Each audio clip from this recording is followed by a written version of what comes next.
पाकिस्तान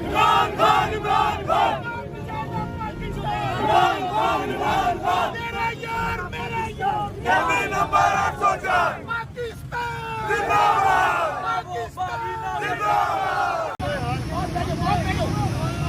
कौन बनाएगा पाकिस्तान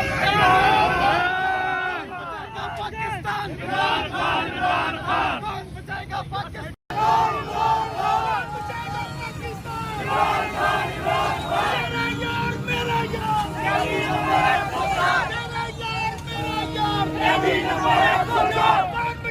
पाकिस्तान